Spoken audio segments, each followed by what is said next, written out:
Hi guys, welcome back. Today we're going to talk about something very important when you are trying to learn vocabulary in English. Okay, we're going to talk about prefixes. Now, some of you might not know what a prefix is. What is a prefix? A prefix is basically just a group of letters that you put in front of a word in English, and it changes the meaning of that word. Either a little bit or a lot. It depends on what the prefix is. Okay, but it's really important to know these prefixes in English because you don't want to confuse something like the word friendly with the word unfriendly. Okay, these mean two completely different things and you don't want to confuse them.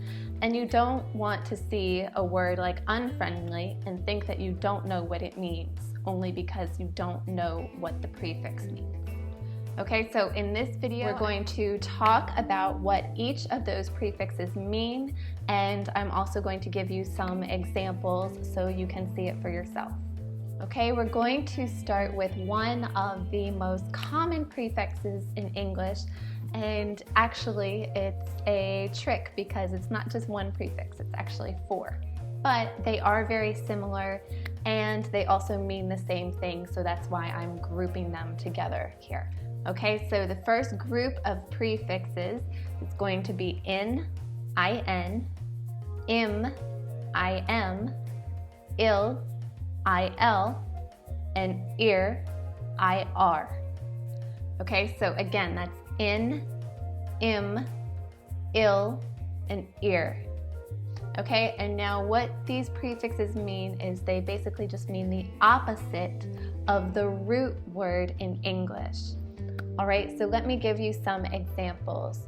With the example for in, look at the word justice. Okay, justice can mean fairness, but if we use the word injustice, then this means something that is not fair.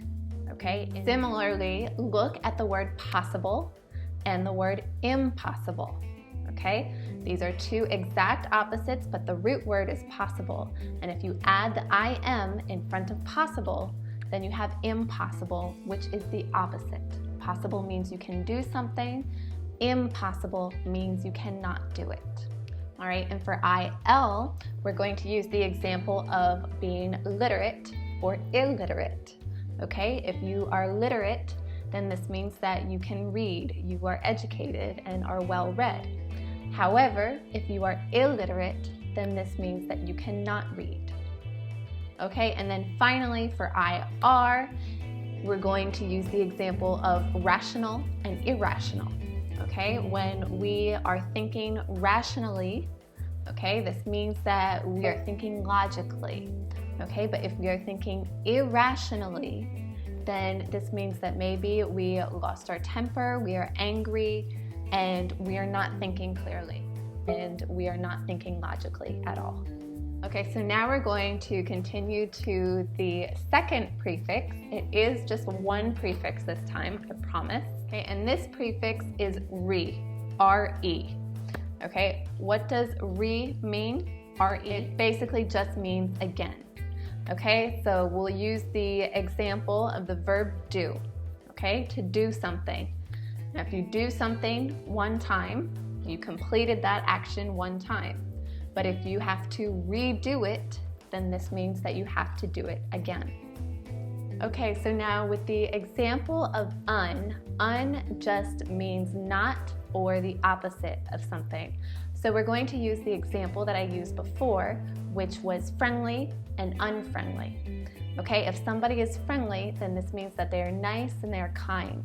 Okay, if they are unfriendly, then this means that they are not nice and not kind, and they might even be a little bit mean. Maybe not, but it's possible. Okay, so these are two words that you definitely do not want to get confused.